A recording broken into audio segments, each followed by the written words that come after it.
से सीबीएसई, तो वह सीबीएसई के लिए नहीं है, उसने सारी राष्ट्रीय शिक्षा नीति को मूर्त रूप एक्शन के लिए किसको चुना? सीबीएसई। और उससे कहा कि तुम इसे पब्लिश करते चले जाओ, लेकिन वो सारे देश के लिए सीबीएसई को इसलिए चुना कि सीबीएसई देशव्यापी बोर्ड है, भारत का देशव्यापी बोर्ड है। उसके स्कूल केरल से लेके कब कश्मीर तक और इधर भी दोनों तरफ समझ जाइए आप, नॉर्थ ईस्ट से लेके और महाराष्ट्र तक। तो उसको चुना, उसको समझती है कि उसमें जो खाद डाली जाएगी वो तुरंत से पूरे देश में पहुंच जाएगी, साथ में एनसीईआरटी सपोर्ट करेगी। तो जब हम कहते हैं सीबीएसई की ये बुक पढ़िए, तो इसमें सीबीएसई को छोड़ दीजिए। ये केंद्र सरकार की शिक्षा नीति से संबंधित सारे ग्रंथ सीबीएसई के थ्रू आते हैं, तो इसलिए उनको सीबीएसई कहना पड़ता है। आगे बढ़े, क्या सबसे पहली पुस्तक है पेडागोजिकल लीडरशिप, और इस a handbook for leading learning in schools, यानी विद्यालयों में सिखाया कैसे जाए उसके बारे में पुस्तक। देखिए कितनी महत्वपूर्ण है। मतलब किसान के लिए गेहूं को उगाता है, उसके लिए पुस्तक आ जाए गेहूं की खेती कैसे की जाए, ये तो बढ़िया ही बात है ना। यानी हमारे काम पे सीधे एक पुस्तक लिखी गई है पेडागोजिकल लीडरशिप, यानी सिखाने के लीडर बने, तो उसके लिए ये पुस्तक हमको पढ़नी चाहिए। मैंने इसमें एक काम और किया पीपीटी में, ये जो नीला है ना, इसको टच करते ही तो आपके फोन में डाउनलोड हो जाएगी। आप ये नहीं कह सकते कि कहां से ढूंढे कहां मिलेगी, मैंने पहले इसको पीपीटी में इनबिल्ट कर दिया। तो जैसे आप इसको क्लिक लगाएंगे आपके फोन में चली जाएगी, आप इसको प्रिंट आउट ले लीजिए, नहीं तो अपने फोन में पढ़ लीजिए। इसमें ऐसे मैंने कई पुस्तकों का संकलन किया है, और भी इसके अलावा भी मैं भेज दूंगा आपको, लेकिन मैंने बहुत ज्यादा कैसे नहीं किया कि अगर आप इसको भी डाउनलोड करके नहीं पढ़ेंगे तो और ज्यादा जोड़ने से भी क्या फायदा। पहले तो 2-4 पढ़ेंगे तो पता तो चलेगा कि हम आपने पढ़ना शुरू कर दिया। तो इसमें कोई बहाना ही नहीं है कि कहां मिलेगी, इसमें ही है।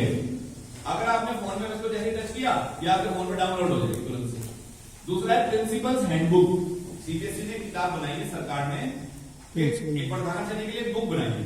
आप ये पूछ लीजिए श्रेष्ठ प्रधानाचार्य कैसा हो, तो उसमें किताब लिख दी है ऐसा हो, उसके काम क्या क्या है लिस्ट है, वो टीचर से क्या क्या कर रहा है लिस्ट है, वो बच्चों से क्या क्या कर, सब चीजों की लिस्ट है।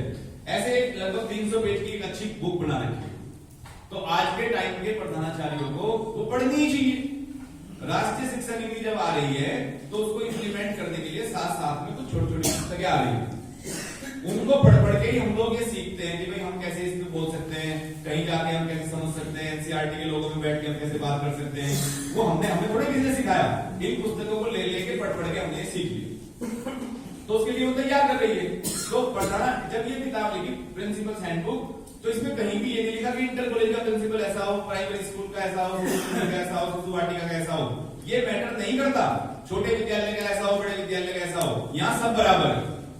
इसीलिए थिंक ग्लोबली और एक्ट लोकली, इसका उल्टा नाम है, इसको पढ़ना चाहिए। फिर handbook of inclusive education, handbook of inclusive education. अच्छा, इंक्लूसिव से मतलब क्या समझते हैं, what is the meaning of inclusive education? कोई बताए, आपके अलावा कोई बताए, कोई बताए इंक्लूसिव एजुकेशन से आप क्या समझते हैं, बताइए। जो समझ में आता है बता दीजिए, मिश्रित शिक्षा बताइए, और थोड़ा उसका एलोबरेट कर दीजिए, समावेशी शिक्षा, सब और एलोबरेट कर दीजिए।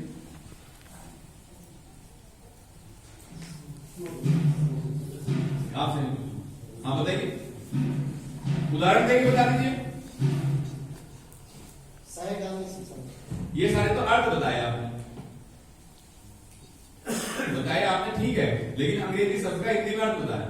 हाँ? एक विषय का दूसरे विषय से सह संबंध नहीं, ये इंक्लूसिव का मतलब नहीं। और बताइए,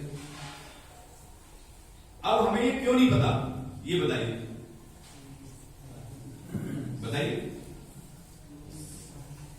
चलो सर, देखिए ऐसे मत देखिए फिर नाराजगी की तरफ, मैं आपके परिवार में से ही हूं और मेरे पास ये जिम्मेदारी भी है, मेरा दायित्व है। अगर आपको नहीं पता भाई साहब, हाँ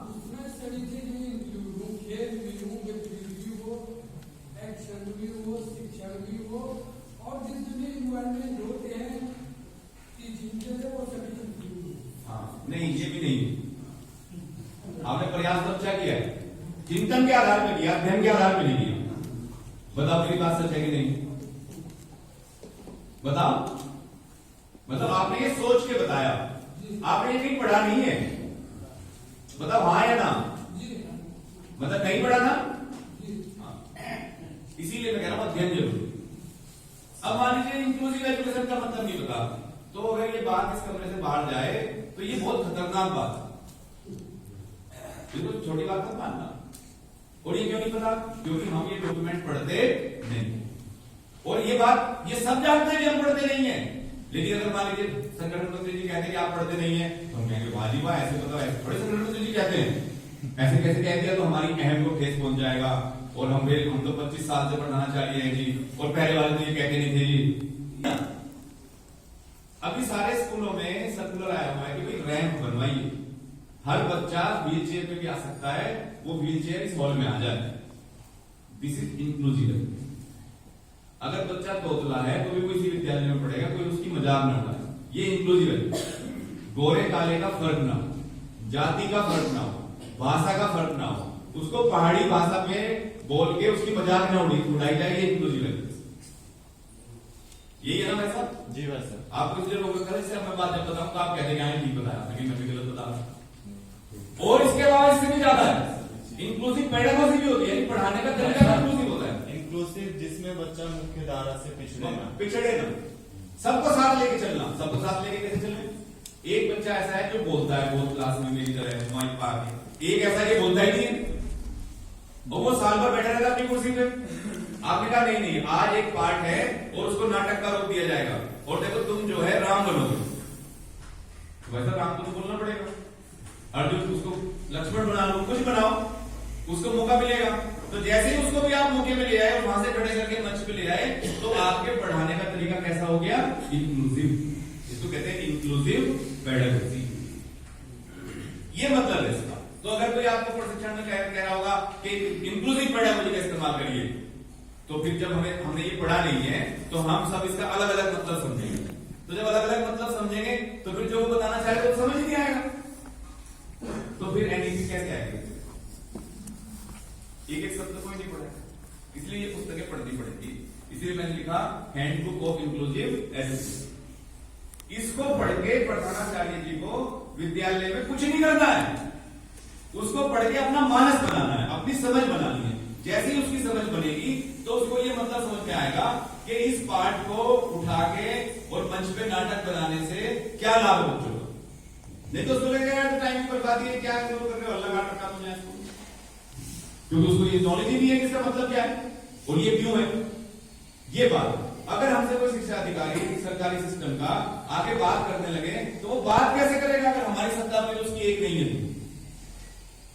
वो तो ये कह के जाएगा कि आप अपने स्कूल में कुछ इंक्लूसिव होने के लिए कुछ चीजें करिए, या वो आपसे पूछ ले कि बताइए आपके स्कूल में इंक्लूसिव प्रैक्टिस कौन सी है, तो आप कहेंगे कि हिंदी के साथ इंग्लिश भी पढ़ाते हैं, दोनों को मिक्स कर देते हैं, तो वो कहेगा ठीक है, वो समझ जाएगा कि जानती नहीं चलेगा। आगे बढ़िए। इसकी एक बुक है, पढ़ लीजिए, 2-4 बार में आपको याद हो जाएगी कौन कौन सी है, तो फिर आप इनको पाठ में कहीं विद्यालय में लिखने में इनका उपयोग करने लगेंगे, इन पर चर्चा करने लगेंगे, इनको अपने लिए इस्तेमाल करिए। 21st सेंचुरी स्किल्स, मेरे व्यक्तित्व विकास में इनका क्या योगदान हो सकता है, ये सोच के पढ़िए ना, मेरे पर्सनैलिटी डेवलपमेंट में ये क्या काम आ सकती है। इसीलिए थोड़ी बच्चों के लिए, ये तो हमारे लिए भी है। शिक्षा का उद्देश्य श्रेष्ठ बनाना है, हमें तो श्रेष्ठ बनना है। आप इसको ये मान के पढ़िए, मैंने इसको जितनी बार पढ़ा यही मान के पढ़ा। इसमें शुरू की 1-2 ऐसी हैं, जैसे क्रिटिकल थिंकर होना चाहिए। क्रिटिकल थिंकर, हर बात में ऐसा क्यों, ये क्यों, ये सोचने वाला होना चाहिए। क्रिटिकल थिंकर होने की बहुत जरूरत है आज की तारीख में। कोई भी व्हाट्सएप पे न्यूज चल जाती है कि ऐसा हुआ, सब उसको फॉरवर्ड करते चले जाते हैं। कई लोग लिखते हैं ये बच्चा तो 6 साल पहले खोया था, अब नहीं चल रहा, क्योंकि फॉरवर्ड करने वाले चिंतन उस पे कम्युनिकेटर होना चाहिए। कैसा क्या होना चाहिए? कम्युनिकेटर होना चाहिए। मैं इसमें कोई विषय में नहीं जा रहा, कम्युनिकेशन करना आना चाहिए, बातचीत करनी आनी चाहिए, वो आज की जरूरत है इस समय। ऐसी कुछ बातें इसमें 10 हैं और कहते हैं कि ये सबने मिलकर तय की है, ये ग्लोबल बात है। सारे विश्व के विद्वानों ने 20-25 साल के चिंतन से ये निकाला कि यार अच्छा ये बताओ, ऐसे 10 गुण छांटो जो 21वीं सदी में सक्सेसफुल होने के लिए जरूरी है, और उनका नाम रखते हैं 21st सेंचुरी स्किल्स। हमको क्यों नहीं आनी चाहिए? हमारे घर के बालकों को क्यों नहीं आनी चाहिए? हम ये पुस्तक पढ़ के अपने पोतों को, अपने लड़कों को, अपने भतीजों को, अपने भांजों को क्यों ना बताएं? यहीं से शुरू करिए ना, पढ़े उनको बताएं, फिर आप स्कूल में बताएंगे। एक दिन आप पढ़ लेंगे। भीमराव अम्बेडकर के लिए ये तो कहा है कि पुस्तक ऐसी चीज है, अध्ययन ऐसी चीज है, जो पढ़ेगा वो शेरनी का दूध है, वो दाढ़ेगा। उन्होंने जो पढ़ लेगा वो रुकेगा नहीं, चुप बैठेगा ही नहीं। आप शाम को एक पुस्तक पढ़ लीजिए, आप जाके ढूंढेंगे, आज बैठक हो जाएगी स्टाफ की, और जो 4 बातें पढ़िए बतानी जरूरी, आपको रिवाइज हो जाएगी, अगलों का काम शुरू हो जाएगा। ये जरूरी है, क्योंकि हम पढ़ते नहीं, तो इसलिए हमारे बैठक के मुद्दे भी फिर वैसे ही होते हैं।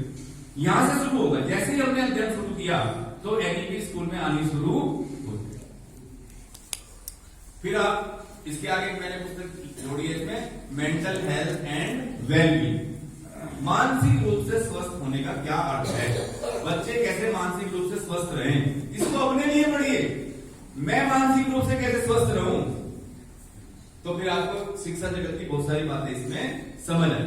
ये सिर्फ ऐसे जैसे नोवेल समझ के पढ़ लीजिए, आपकी समझ बढ़ेगी, आगे चलेंगे। सब पे लिख दिया हुआ है, handbook of assessment and evaluation. बहुत बातें हो रही ना आजकल की, भाई ऐसे एग्जाम नहीं होने चाहिए, वैसे होने चाहिए, आंकलन ऐसा होना चाहिए, वैसा होना चाहिए, विद्या भारती के आंकलन को बहुत अच्छा माना जाता है। तो इसकी जरा एनईपी क्या कहती है, इसके लिए पुस्तक है, पढ़ लीजिए, इंप्लीमेंट मत करिए, आप पढ़ तो लीजिए, इसको निकालिए, इसका प्रिंट आउट लीजिए, अपने ऑफिस में रखिए। जितनी पुस्तकें अब तक आई, खाली समय मिले पढ़िए, उसको बैठक में रखिए। 4 आचार्य जी हैं, उसमें 100 पेज है, 25-25 बांट दीजिए। भाई 25 पे तुम चर्चा करोगे, कल 25 पे तुम, एक बार में मिलकर सारी पुस्तक सामने आ गई, सबकी ज्ञान बढ़ गया, आपने भी बिना पढ़े पढ़ ली।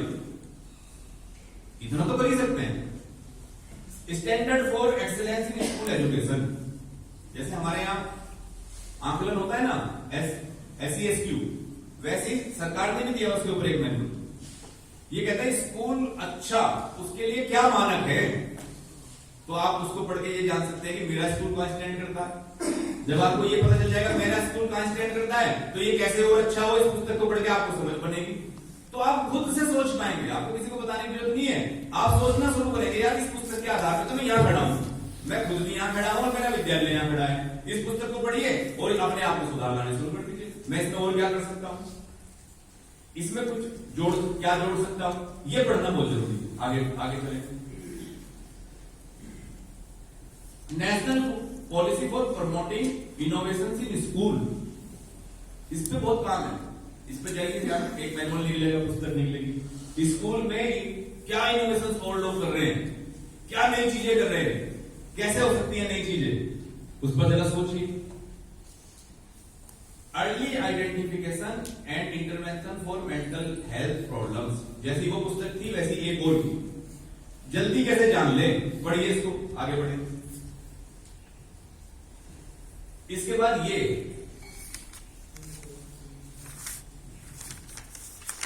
सबसे पहला है, एनसीईआरटी का डॉक्यूमेंट है, learning outcomes at elementary stage, learning outcomes at elementary stage. हम में से कितने लोगों ने ये डॉक्यूमेंट पढ़ा?